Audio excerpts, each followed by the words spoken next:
Well, I like to tell people, like, I walked into the Sunflower as like a freshman with very few expectations. I was just like looking for like a college job. Really just found like my group of people here. I got an internship at Open Secret, the Center for Responsive Politics in Washington, D.C. So I was doing a lot of like political, follow the money, kind of transparency articles for them. And I think technically my title for the Sunflower was DC Bureau Chief. So President Barta spoke before Congress while I was there, and I think the last thing he was expecting was for somebody from the Sunflower to show up, like, on Capitol Hill and just be like, oh, yes, actually, I'm with the Sunflower. Can I ask you a few questions? It's my goal to get at least one story in each paper that I put out. So follow my own leads. Usually that's news writing. Sometimes it's writing staff editorials.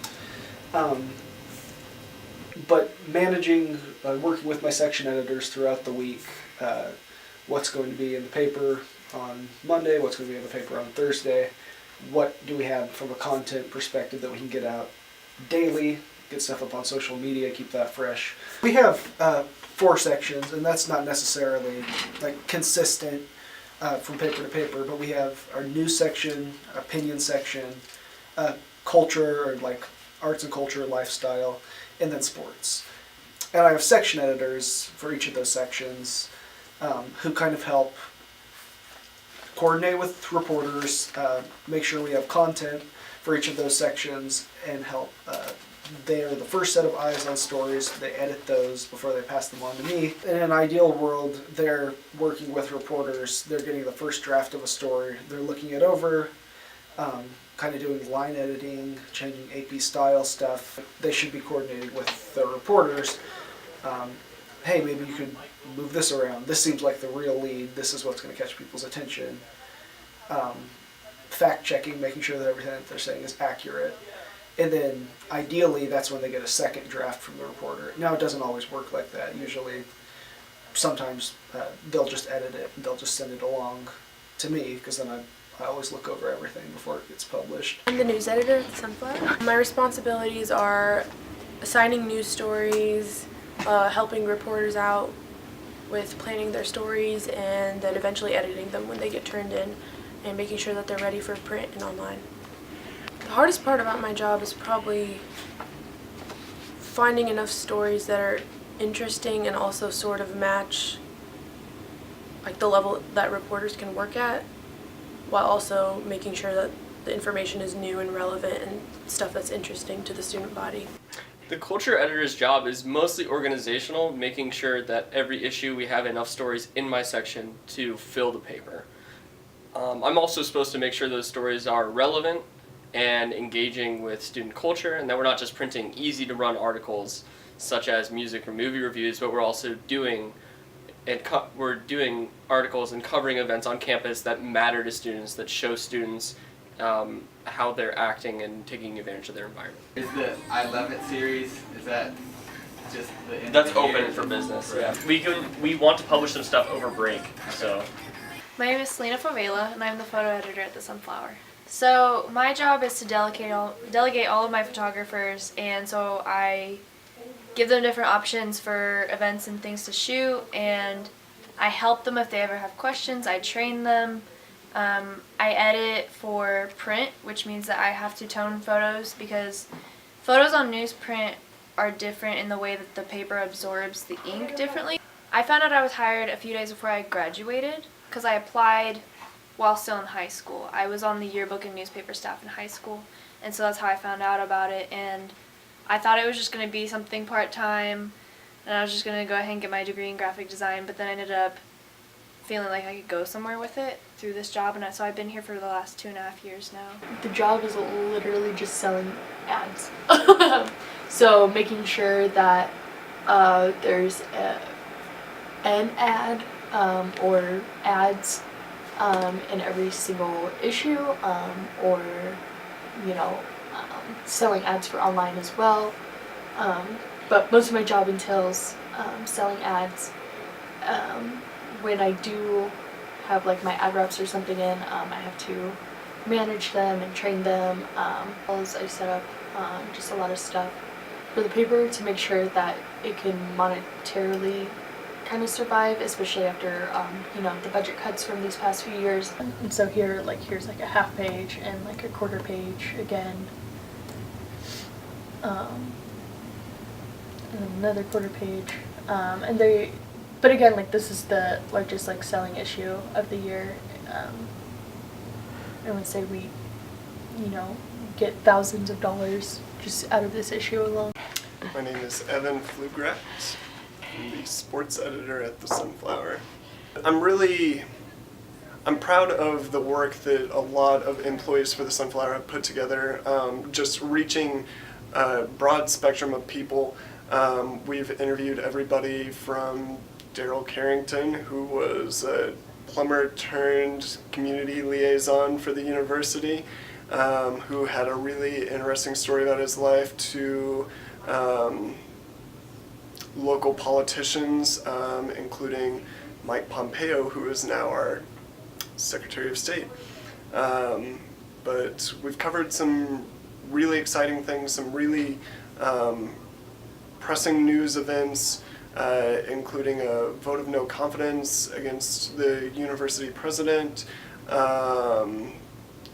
stage sit-ins, controversy both at the university level and city level, and then the good lighthearted stories as well. So I think we've had a lot of experience telling a vast array of stories. So I'm in charge of like the look of the paper and then the look of the website. So it's sort of like the all-encompassing like design of the Sunflower and the look of the Sunflower. So I'll sometimes like help with the design of the social media, stuff like that.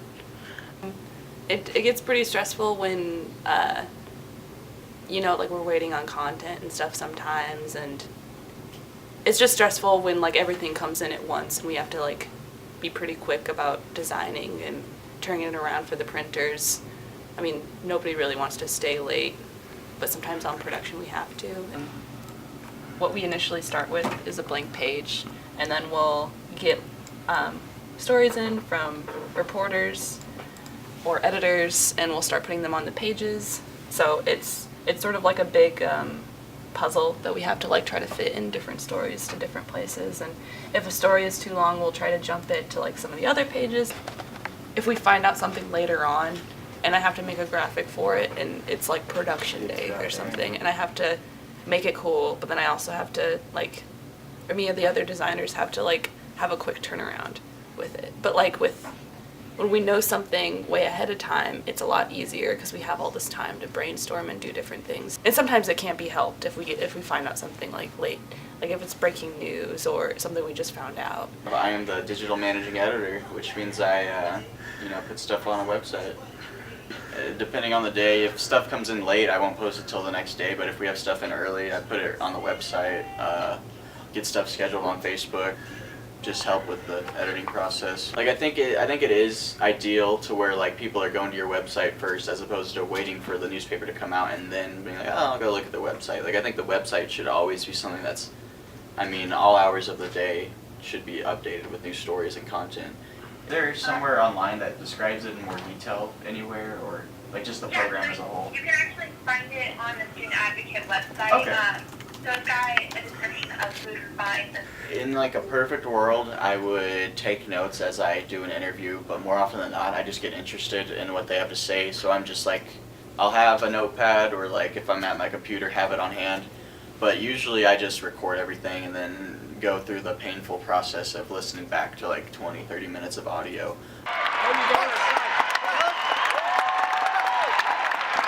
My main role is I'm kind of like the organizer as well as a photographer. So ideally, whoever the editor is a gifted photographer, but as well as pretty darn organized. So I have to go through and I have to pull photos that I think are good and have a good eye for that from other photographers, but also be able to go out and take photos at a game myself. And then on a little side note too is just organizing. So making sure we have a photographer for all the events that we want to cover, figuring out which events we want to cover. So I do a lot of work with the sports editor as well. The keep rate on a photo, so how many we keep out of what we shoot is very slim. I'd say mine is probably around 25% maybe. So if I go and shoot 1,000 photos at a game, I maybe think 250 are worthy of actually being used. And out of that 250, I maybe pick 15 or 20 that will actually get used. A lot of work, a lot of photos goes into doing stuff like that and toning photos, so when we make it ready for print, because a paper is darker than it is online, so we have to kind of make it brighter, adjust it so that it looks good in paper. Doing that for probably 150 photos, so that we have the options for a basketball guide, took easily 3 hours, 4 hours, something like that, after deciding which photos we wanted.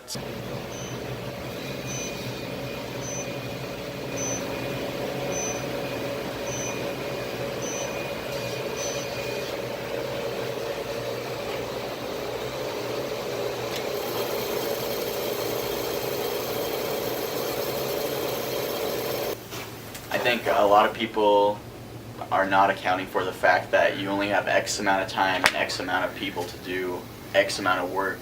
And so yeah, you may not get every last little bit of info or every last story, but I think 99% of like all newspapers have a good intent and are just trying to get the truth out there and tell good stories. The biggest reason I would give to students for writing for the Sunflower in general would be to just see what they can do with their writing skills outside of the classroom, because a lot of times students don't know writing aside from essay writing and assignment writing, and it's so different when you have more control over your subject. Your subject's actually something that's affecting people around you, and your subject is something that needs to be treated with respect and news dignity.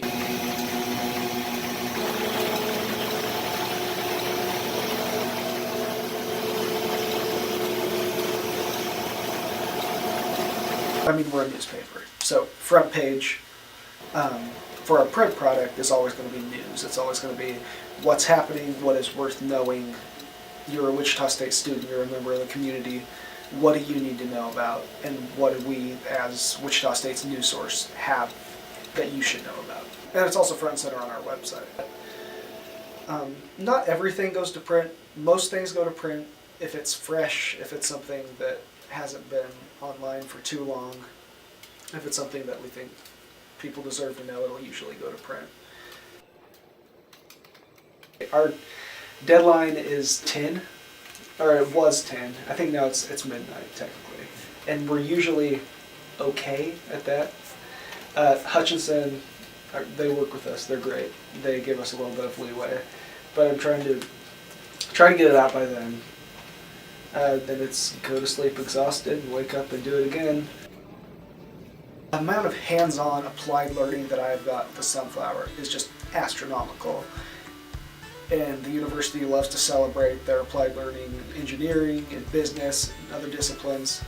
I feel like they don't necessarily always celebrate the Sunflower because they don't, it's just not always, we're not always on those terms, but it's an incredible applied learning opportunity.